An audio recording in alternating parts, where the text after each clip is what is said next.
So, Alan, how do you know if you're stuck in the illusion? And can you further explain what that would mean? How do you know if you're stuck in the illusion? Which is, what you're really saying is, how do you know if your only awareness in this life is the physical realm? Right? Like, that's what the illusion's referring to.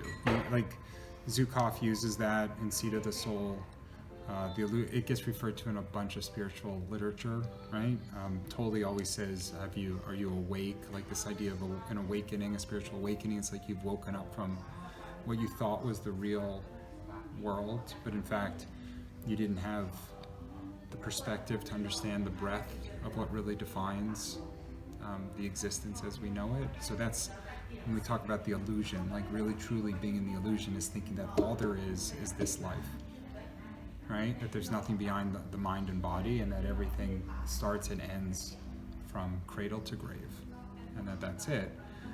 When you've broken from the illusion, you start to completely reconstruct your perspective on what it means to be in the physical realm, the third dimension, this earthly plane, and you start to interact with people differently, prioritize things differently. Your emotional state starts to shift. Those start to become indications that you're breaking from the illusion, right? The opposite is very true as well, which is a deep identification with the physical, right? A really stuck state of being where you identify with a political construct, you identify with a national construct, you identify with a sports team.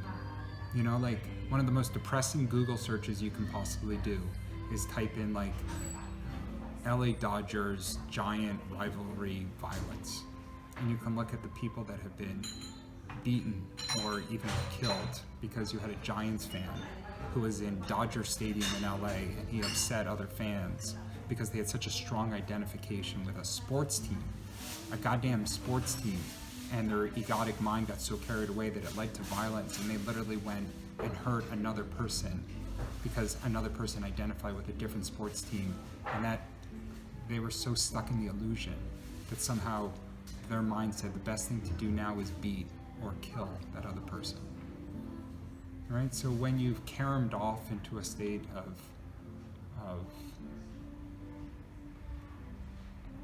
madness, which can manifest with the things that you say, or allowing your emotions to carry you away, or having no true perspective on what motivates you from one day to the next, and feeling in your heart of hearts that because you align yourself with some identity, that's truly who you are, not realizing that who you are is nothing to do with the physical realm, that it's your essence, and that your essence can never be enhanced by the external. It can only be enhanced by your understanding and connection with the essence.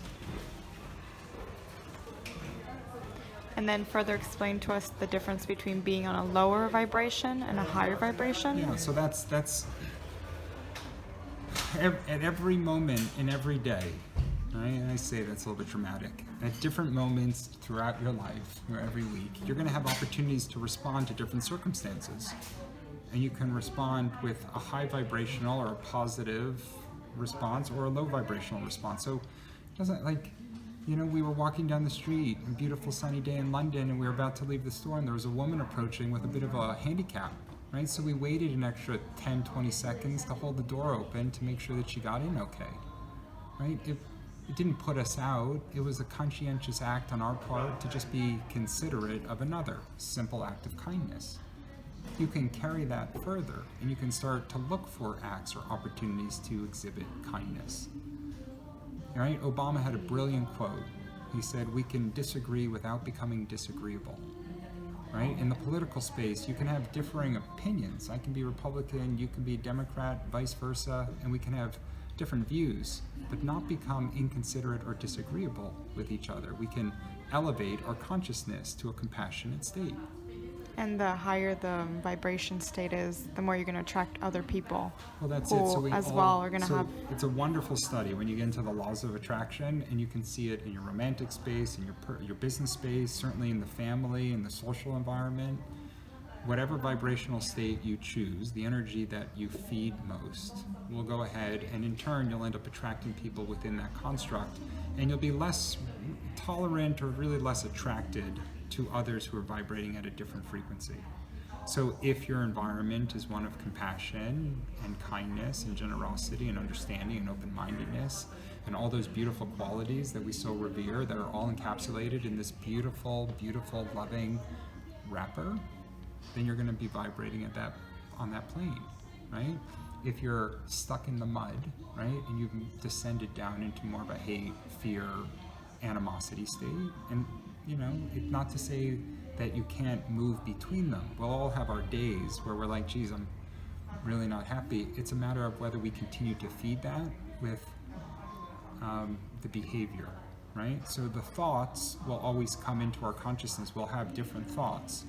The act of becoming awake is to start recognizing the thoughts as they manifest, taking a step back, giving a brief moment, driving a bit of a wedge between the thought and the action, and actively taking a conscious decision of what you want to do with the thought.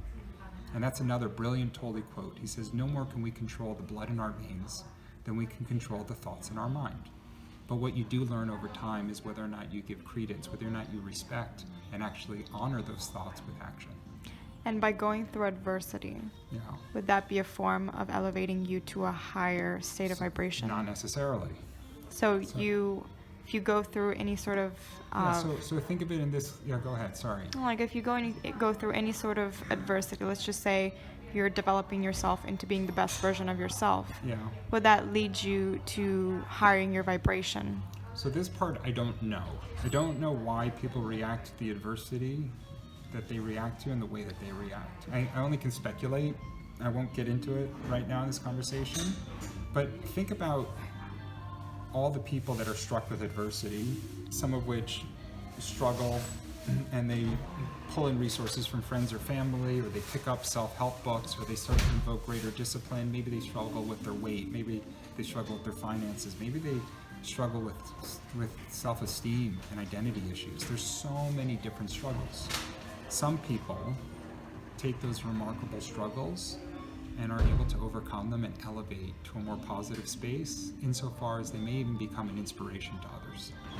But a huge number of people who are afflicted with deep, difficult struggles, they descend into escapism, which can show itself as drug and alcohol abuse, or they descend into contempt and are prone to externalize, where they become maybe they go into the victim complex and they blame others for their struggles.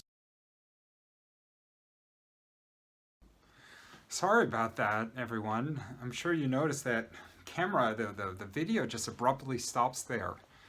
And I don't have an easy explanation for it. Joanna and I were out for dinner at our favorite Thai restaurant, and literally at around the 8th minute, a little bit before, camera just turned off. And that was like 3-4 minutes before we actually ended the conversation. So you're missing about a third of it.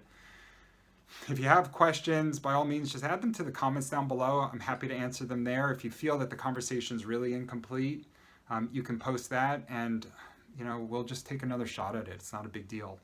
I guess it comes with our no frills, low budget YouTube undertaking. I joked at the time that demonic forces were trying to interfere with us bringing this brilliant content, this amazing wisdom out to the planet. But short of that, I'm sure we'll be able to go ahead and just keep bringing more and more conversations out.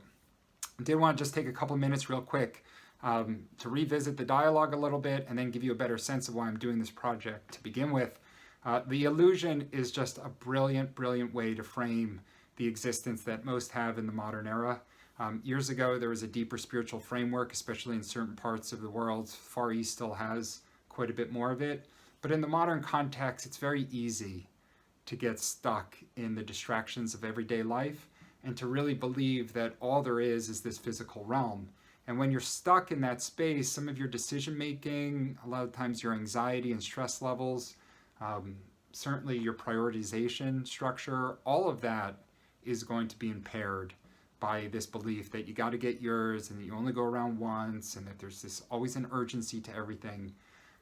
The most empowering antidote to that mentality is a spiritual framework. And I would say that very few people actually undertake or are able to break into the spiritual framework. It does take a little bit of a break from the consciousness around you. But once you see, you can't unsee. Like meaning once you go into this space, you just can't go back. And it is the most amazing experience of one's life. I know, speaking from my own journey, it saved me at difficult times, but it also gave me an amazing framework by which I could continue to grow. The difficulty is that sometimes it can feel a little bit lonely. Because if the people around you, could be people you've grown up with, family members, obviously relationships or friends, if they're not likewise on the spiritual path and your consciousness continues to expand, it can make it really hard to stay connected. And you don't want to obviously impose into their world, but if they're not ready, then they're not ready. And what I was hoping to do with this project, which is the second thing I want to talk about, is really create a community by which we can all support each other, share ideas, and perhaps even in the future consider retreats or ways to get together and get to know each other more and more.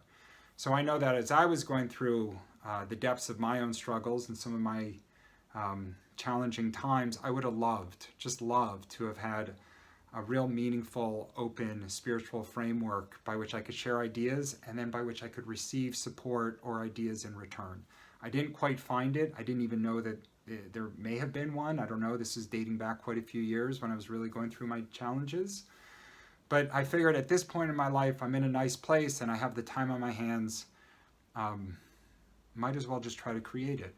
And so that's exactly what I'm doing with these YouTube videos. I'm going to post them every week or so, some different type of content, different types of discussions. A lot of them are actually just ad hoc questions that come in, and Joanna does an amazing job just asking me them off the cuff. We're trying to keep it as authentic as possible. So minimal amount of awareness beforehand, limited, there's no scripting to it.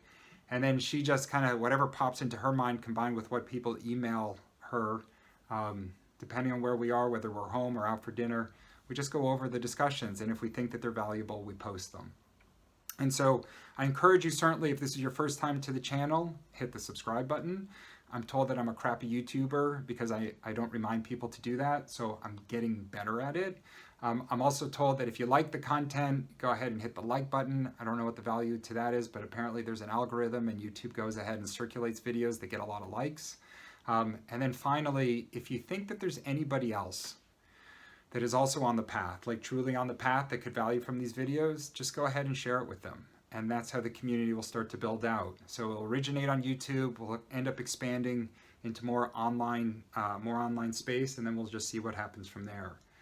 And that's really all I have. I think that we have a responsibility, almost, somewhat of an obligation when we have begun this journey to go ahead and start to share it and certainly help others that may be in search of some type of support or a little bit of more guidance or just this beautiful form to love through. And that's all I'm trying to do here. So with all the gratitude in the world, thank you so much for joining me.